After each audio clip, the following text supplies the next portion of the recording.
Hello, my dear! My dear Capricorn, first 15 days of November 2023. This is from November 1 hanggang November 15, 2023 general reading. Kumusta kayo mga my dear Capricorn? Long time no see or long time no upload kasi lately mga my dear Capricorn, medyo naging out of control talaga ang mga eksena at kaganapan sa buhay ng inyong lingkod.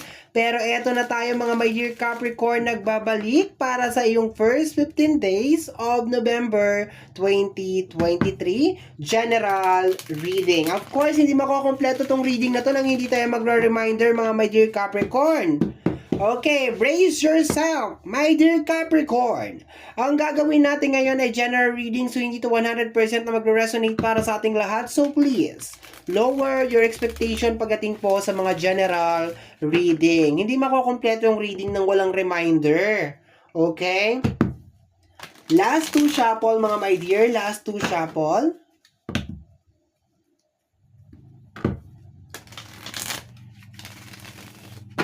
Cut na natin into 3. And let's start. Jumping card tayo today. Jumping card. The Three of Cups. Okay? So, may nararamdaman ako dito, my dear, sa card na to na parang celebration. Okay? Yun pa lang, parang celebration. Yun na nakukuha ko dito. Parang may kinakailangan mag-celebrate. Meron magse-celebrate. Maimbitahan ka sa celebration. Mga ganon. Basta meron nagse-celebrate. Okay? Meron nagsasayahan dito, my dear. Okay? Next card. Kasama ng ating Three of Cups ay ang the Justice card. Okay?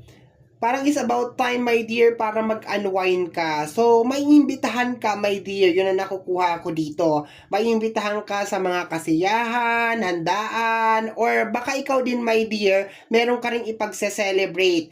Justice card is posibleng meron kang pinaglalaban, meron mga kaso, meron mga, alam mo yon, may mga legal matter, and then mananalo ka, my dear. Yun na nakukuha ko dito. And then kinakailangan mo siyang i-celebrate. Pag hindi naman, my dear, yun ang energy, maiimbitahan ka, my dear, sa mga handaan, celebration, November 1 hanggang November 15, 2023. Meron mga handaan and then invited ka. And then deserve mo siya, my dear, para makapag-unwind, parang ganon. Kunin natin, my dear, ang mga kasama pa niyan. Kasunod sa ating Justice card ay ang the Judgment. Parang meron talaga dito, my dear, magtatapos na. Meron magtatapos dito, my dear. Kapapasok lang ngayon, my dear, kung meron mga issue na may kinalaman sa usapin ng third party, my dear, hindi maganda tong card na to. Kasi parang nakapabor sa'yo, my dear, yung kung sa relationship, my dear, ha, kung meron kang mga hinala na may third party or meron kang mga kutob, hindi ko alam, my dear, kung matutuwa ka ba dito or maiinis ka. Kasi Justice card and the Judgment, ibig sabihin, my dear, lalabas yung mga ebidensya. No, sabi ko nga kanina, kung meron kang mga laban dito, my dear, meron mga kaso, something like that, or meron kang mga suspecha or something, eto na siya, my dear, mangyayari na siya. Okay? Yun ang isa nakukuha ko dito. But so far, nandoon pa rin yung energy na meron talaga mga invitation na darating sa iyo, my dear, sa first 15 days of November. Additional message tayo, my dear. Okay, eto daw. The Eight of Wands. Hindi mo ito mapipigilan, my dear. No? Magsisipaglabasan to lahat, my dear. Lahat. Lahat ng mga kutob mo sa tao, lahat ng mga hinala mo, magsisipaglabasan siya. For some of you, magsiselebrate talaga kayo, my dear, kasi baka matagal mo na itong pinaglalaban, matagal mo na talaga itong inaasikaso o pinaprocess, kaya meron ditong celebration. Pero for some of you, nararamdaman ko na baka hindi ninyo magugustuhan yung mga ibang mga mensahe na darating sa inyo, lalo na kung may mga kinalaman sa kutob. No? Yun ang nakukuha nakukuha ko dito. Kasi ito parang sa relationship, pinihila ako ng first card sa energy ng relationship. Pero more on hinala. Parang meron kang kutob. Parang ganon. And then, first 15 days of November, ayan na my dear. Kasi meron ka ditong 8 of Wands. Ito yung message from the universe. So, kusang darating to my dear. Baka minamanifest mo, baka nanghihingi ka ng sign, eto siya, darating na siya. Kung naghihintay ka rin my dear ng good news about trabaho or something, opportunities, eto din siya my dear. Kumbaga parang mix yung energy nga dito my dear. Parang hindi ko siya ma-confirm na masaya ka talaga my dear. Hindi ko rin siya ma-confirm na malungkot ka. Parang nasa gitna ka lang. But so far, meron mga message na parating and at the same time, may mga message of invitation sa mga parties, weddings, birthday. Ayan, meron mga ganun na mga eksena, my dear. Okay, additional message tayo, 3 of Cups, para matapos na itong ating agam-agam sa 3 of Cups. Tingnan natin, my dear. Additional message ng 3 of Cups. Oops, 3 of Cups. Pa-clarify po ako ng 3 of Cups. 3 of Cups. Ayan. Tingnan natin. The Star. My dear, blessing to. Blessing to, my dear. No, yung matagal mo nang minamanifest, darating siya, mangyayari siya, my dear. No?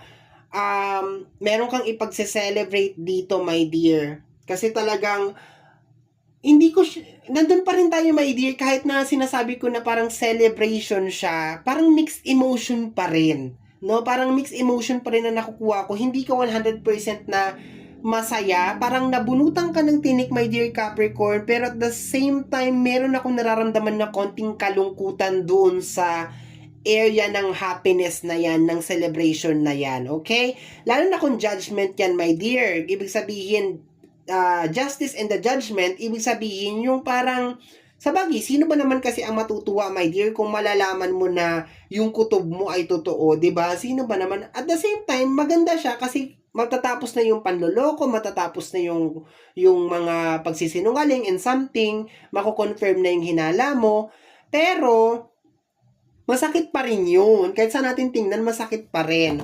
Okay? Last 3 cards tayo, my dear. Last 3 cards. Actually, last 4 cards. Kasama yung bottom deck of the card. My dear Capricorn, first 15 days of November, paki-clarify po yung ating Justice card. Paki-clarify naman po yung ating Justice card. Ayaw, my dear. Ano to? The 6 of Wands, success talaga, my dear. No? Congratulations, my dear. Mixed emotion lang talaga siya, my dear. Mixed emotion, pero masaya ako para sa'yo kung ano man to. Kung matatapos na, my dear, yung paghihirap mo, masaya ako kasi tapos na yung paghihirap mo. Parang ganon.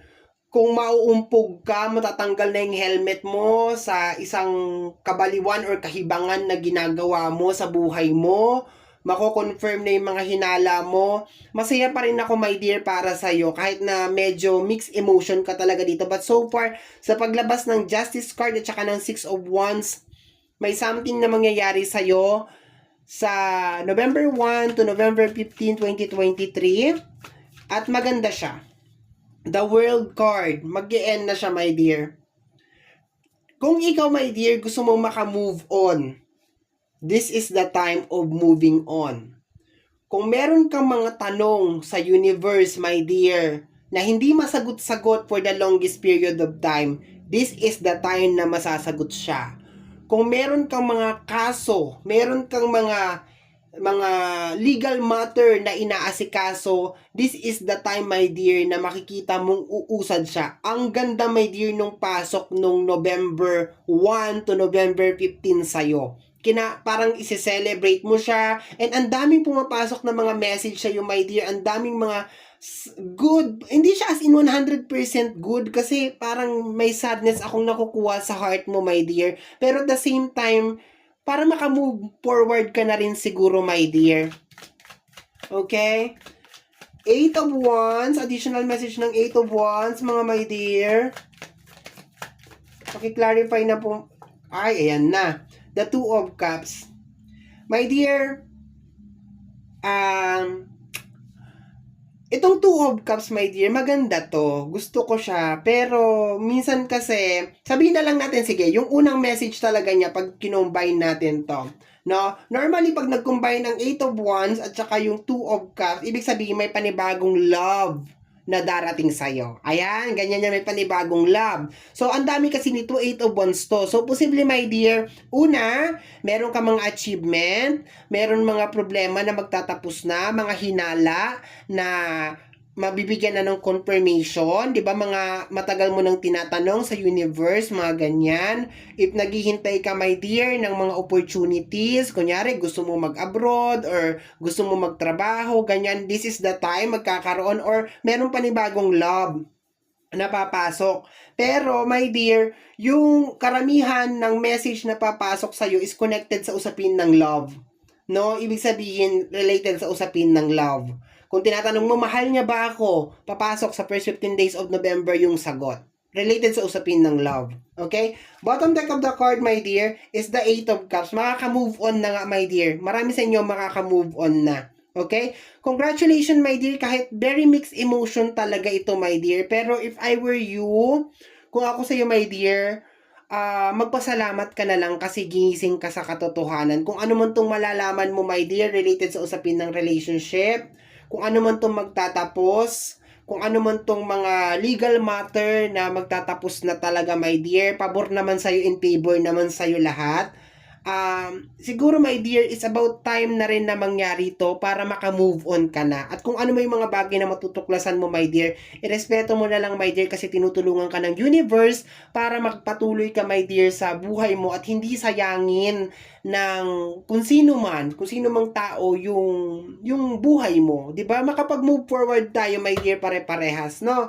So, my dear Capricorn, yan ang reading mo para sa'yo. Ang first 15 days of November 2023. Somehow, my dear, kung nagustuhan mo, especially kung napadaan ka lang, don't forget to subscribe. Pakiclick po ang notification bell para ma-update ka sa aking mga upload. And free to like, free to share, free to comment sa lahat ng ating mga videos. Once again, my name is RJ, also known as Apo J. Maraming salamat po. And until next time, bye-bye! Thank you, my dear!